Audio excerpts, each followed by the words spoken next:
Good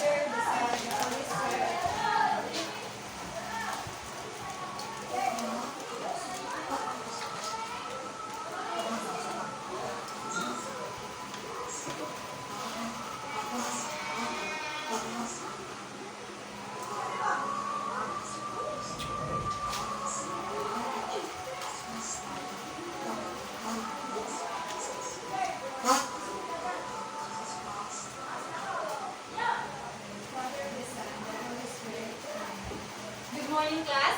Good afternoon, class. Good afternoon, Miss Barbero. Good Good afternoon, teachers. Good afternoon, classmates. Good afternoon. Please be seated. So, how are you today? We're fine. Thank you. Okay. Now, let's have your attendance. Mike, Present. John, Maynard, Charles, Nino, Sean, James, Makwai, Ashley, Rimeros, Risha, Ginalda, Rian, Zaira, Rizzi. So this is the 8-8 caregiving. So quarter 4, week 6. So last meeting we discussed about. Do you still remember what we have discussed last meeting? Yes or no? You still remember? Yes. Okay. When you answer, just raise your hand and I will call your name. So what we have discussed last meeting? Okay, Rian. Last meeting? Okay, it could be another. Okay, Ashley. Okay, it is controlling hazard. So how to control hazard? Okay, Zaira. Okay, by eliminating. So when we say eliminating, what does it mean?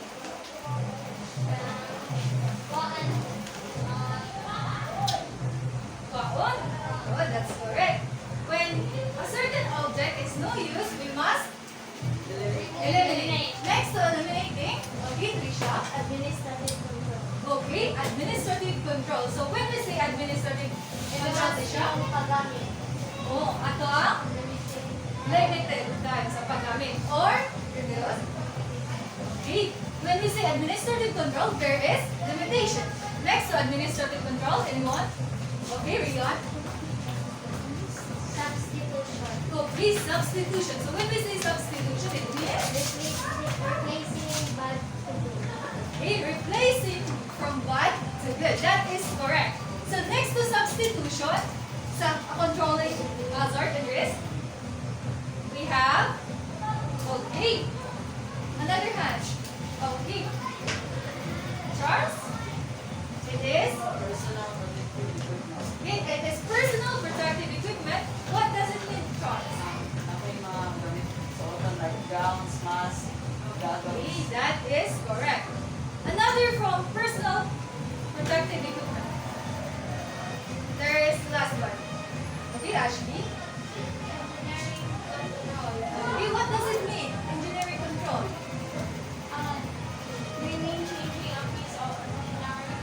Okay, it talks about machinery. So, are you all ready for the next lesson for today? So, before we formally proceed to our proper lesson for today, let me share to you a quote from Thea Walker, an author. And I quoted, "Caregiving often lead us to lead into love we did not expect that is possible." So when there is care, there is love. Now, let's proceed with the learning objectives for today's lesson. First is, at the end of the lesson, you student will be able to explain the caregiver's accountability, perform the practical ways to prevent hazard and risk by properly wearing personal protective equipment, and lastly, acknowledge the essence of proper way of hand washing. Now, let's proceed with our first activity this morning. It is entitled, this will read, Stop Answer. So when we say stop answer, here is the mechanics. First is inside this box,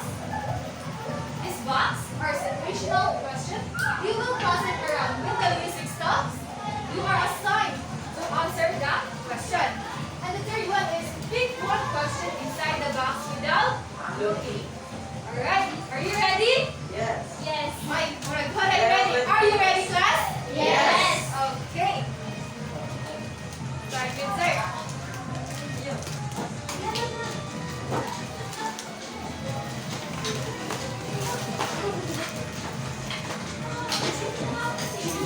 Okay, stop.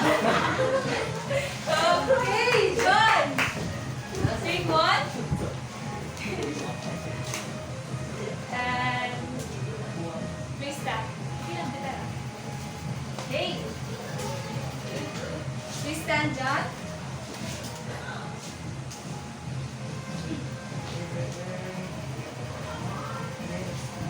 Preparing meals.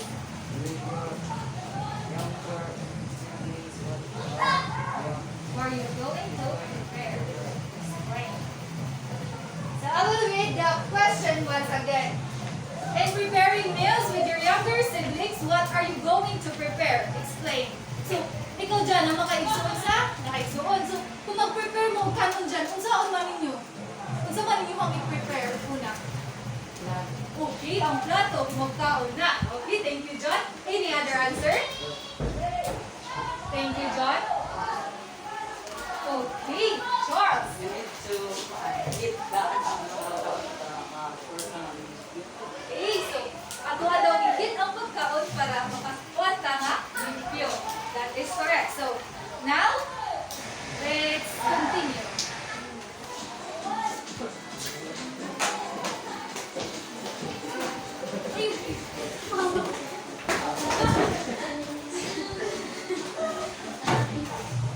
Okay, Jonathan.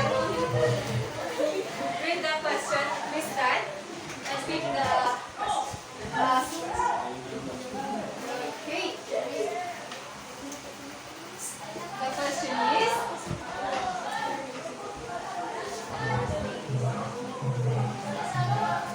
here's the question of Jonathan. After using the toilet, what's the first thing you are going to do? Ikaw, Dai. After using the toilet, what will you do? Hindi ko man gamit sa CR, mag-usa mo ka, Dai. Ha? Ma? Okay, ma. Hugas. Any other? Thank you, Jonathan. That's good. Okay, ma. Limpyo. Another one. Okay, Zara. Make sure that your hands are clean. Okay. And it doesn't touch. Flush and taro. That is correct. So, after using the toilet, we must ensure that our hands is already clean and the toilet is already flushed. So now let's proceed with the next activity. It's entitled this only. Hand me and make me right. So when we say help me and make me right, here's the mechanics. There are 7 pictures hidden in your chairs. Arrange and place the proper hand washing in the board on your prior knowledge. Timer starts now. I'll give you 1 minute.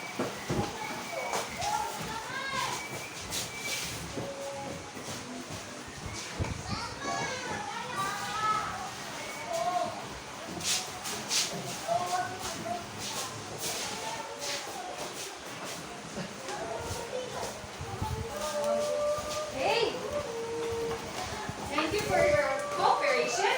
Now, later on, we will find out if those pictures arranged by you all is correct or not. Now, let's proceed with the question. This question, rather. So, how did you come up with the decision that the picture belongs to that number of procedure? So, those are the procedure of hand washing. So, how did you find out? Can help me, Lord, this time. So, di ba sa niyo pagkuhan dungan na belong siya dila nga number? Identify it. I-identify niyo based sa Yeah, so zero. eh, di ba na ba na or di-analyze ni Dodong Maynard? Any other? Okay, Zara? You cannot wash your hands if you don't prepare those Materials. Or materials. Thank you, Zara. Very good. And Maynard, very good. Now, let's proceed with the next question. How do you feel about the activity? So, nervous. Another. Stress. Stress na pag-analyze. Okay. Kakuyawan.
Based mong nabasa ninyo, kasi mong gamay na nasabdan na ma-share niyo sa klase.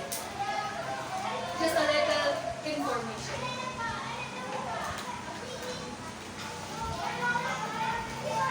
Okay, so when we say religiously abide, so manong isundungan sa caregiver ninyo nga magsuot siya og PPE? Please stand. Okay, pero unsa man din ang PPE ninyo?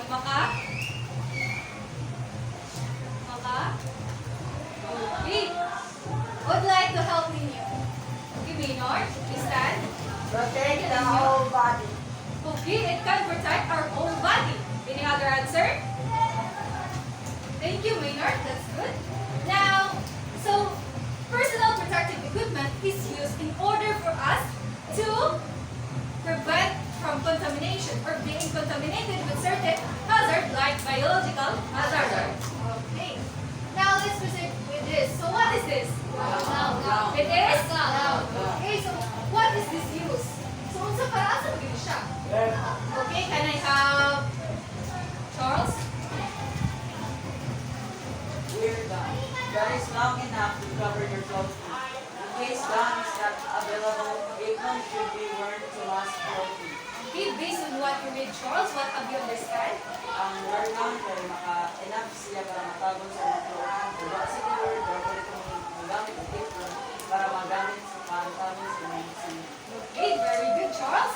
So, that is used to cover our clothing from what? From? Okay, from stains. Any other? From any liquid substance. Okay, from any liquid substances. Very good. So, when gown is not available, what will we use? Apron. Okay, we use? Apron. Okay, correct. We use apron. Now, let's proceed with, what is this? Mask. Mask is used for? Macline, please read. Mask should fit comfortably over the nose and mouth. For each client, full cut and clean mask to be used. Okay, based on what you read, Macline, what have you understand? Ano, sino ba yung mask na limpyo? Dili, ginamit. Okay, so we must use mask when it's clean, right? Okay, thank you, Macline. Very good. So, can we still use mask if it's wet? No, why? Because it's not comfortable. Another, aside from comfortable. Thank you, Zara. Kanang ang uban sa kanang like lugaw kay pilit pa sa mas nagpabili. Kinipilit pa sa mask. Nagpabilin. Ang mga bacteria, that is correct. So, when the mask is wet, it is not usable because it is already contaminated. Now, let's proceed with gloves. So, what is this for? Can I have Rizzi, please read? Gloves. Should be used when issue contamination is present also when a fever has open one must use should not detach when relief as this. Okay, based on what you read, Rizzi, can you share some thoughts? So, kung gamit ba na gloves, easy kung magpunta sa basura? Yes, so nga naman. Gamit ang gloves tayo para di atong mamot na paano sa area. Okay, very good, Rizzi. Thank you. So we use gloves in order for us not to get contaminated from certain what? Bacteria. Correct. Now let's proceed with what is this? Goggles. Okay, so goggles is used for. Can you read, Trisha? Intended to shield caregiver's eyes. Goggles fit the face surrounding the eyes. This prevents objects from entering around the goggles. Okay, based on what you read, Trisha. Makaprotect sa imong mata. Okay, it can protect our eyes. Very good. Any other? Why using gloves is important? Goggles, brother. Brother Rian. If mo use the goggles Rian, unsa may atong mga atay? Unsa itong makuha? Kung hindi sa mga goggles, pwede sa makapulog bacteria ang mga bigyan sa imong goggles. Kung mag-use sa goggles tayo, prevent ang pagkuha John and Tricia. That is correct. So when we use goggle, we can protect our eyes from certain objects or bacteria if possible. Now let's proceed with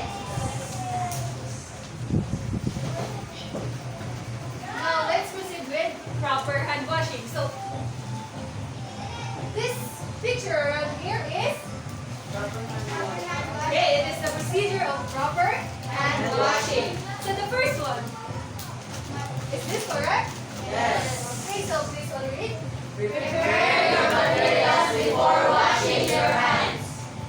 So based on what you read class, what have you understand? Okay, Trisha. Handa mo sa mga materials, usa ka mamugas. Okay, thank you, Trisha. So before we start hand washing our hands, we must prepare the materials. So what are those materials? Soap and Towel. okay, towel or paper towel. Very good. Now let's proceed with number 2. Is this correct? Yes. Okay, very good. Now for number 2, is with John. Turn on the Faucet. faucet and rinse the hands. Okay, so based on what you read, John, magpumsa mo ng number 2. Okay. Give on ang faucet aron makahugas sa kamot. Very good, John. Any other answer? Or addition? That's good, John. Thank you. Puso mo na to siya. Masabtan ang number 2? Yes. Okay, now let's proceed with number 3. Is this correct? Yes. Okay. For number 3, please read Remeros. Rub your hands together and Okay, can you share what you understand with number 3?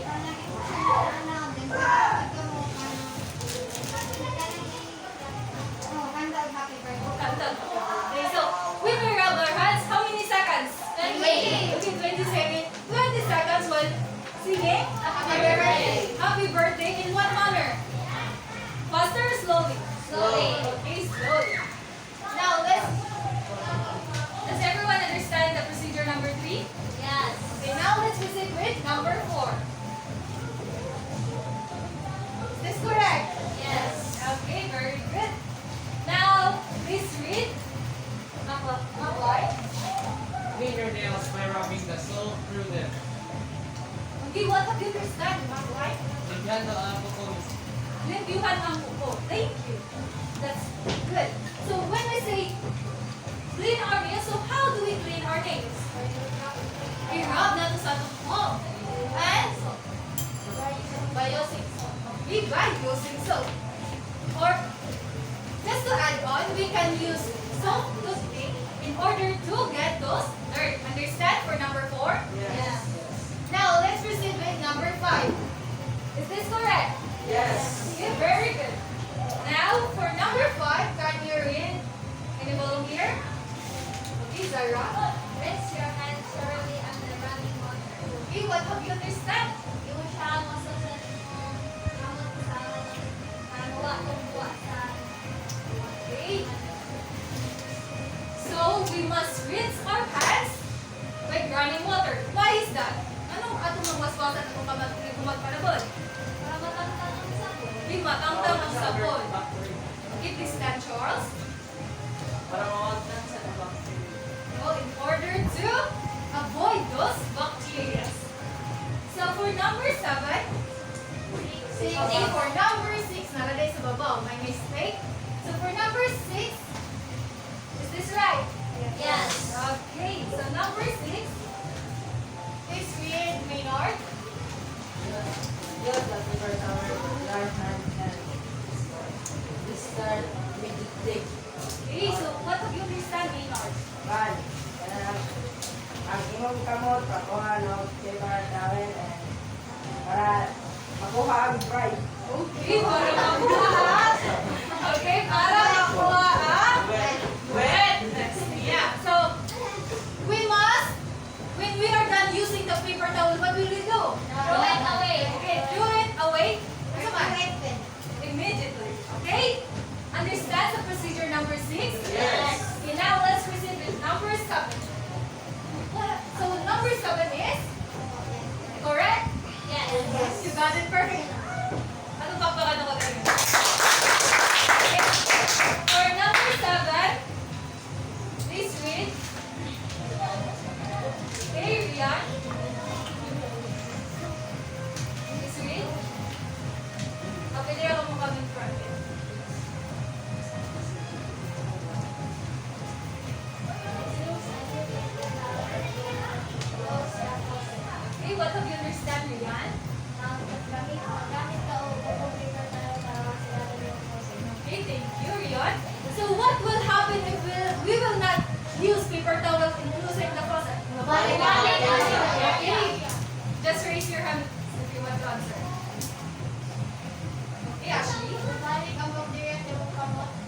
Okay, bubalik lang ang bacteria sa itong kapot. So, our time washing our hands is useless.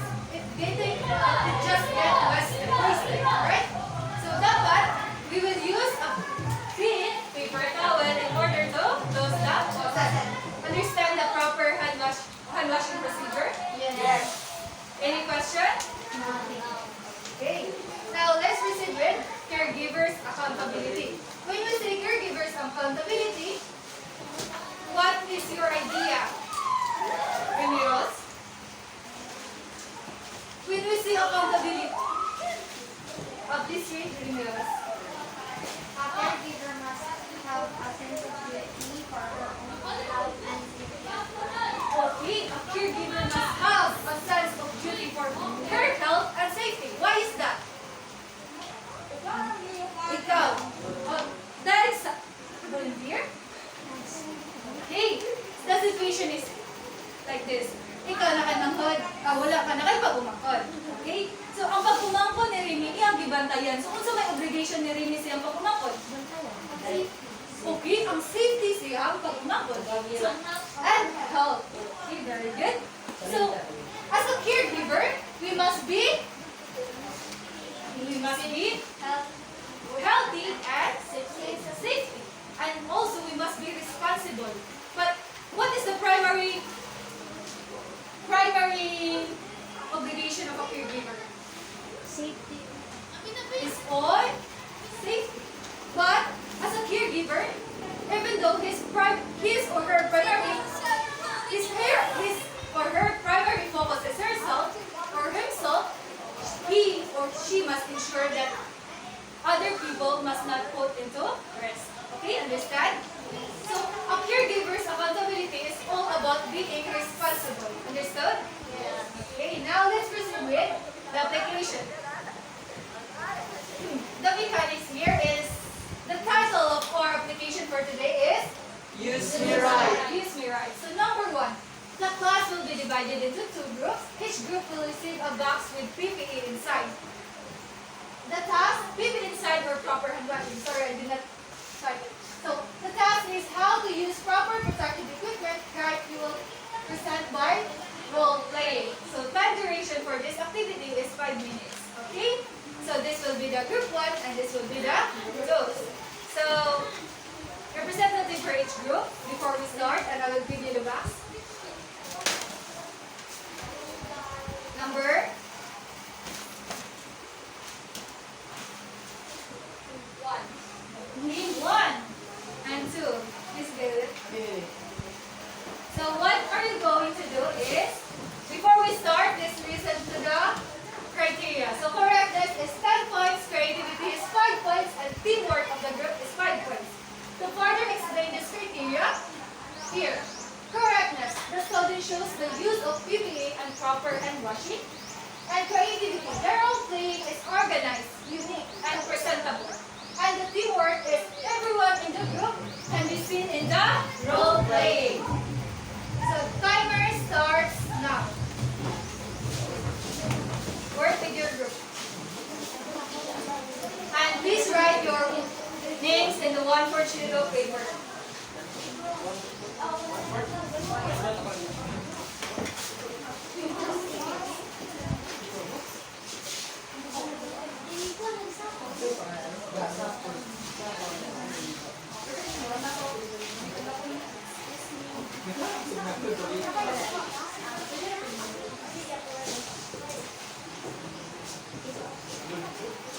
Goggles. Protect the eyes.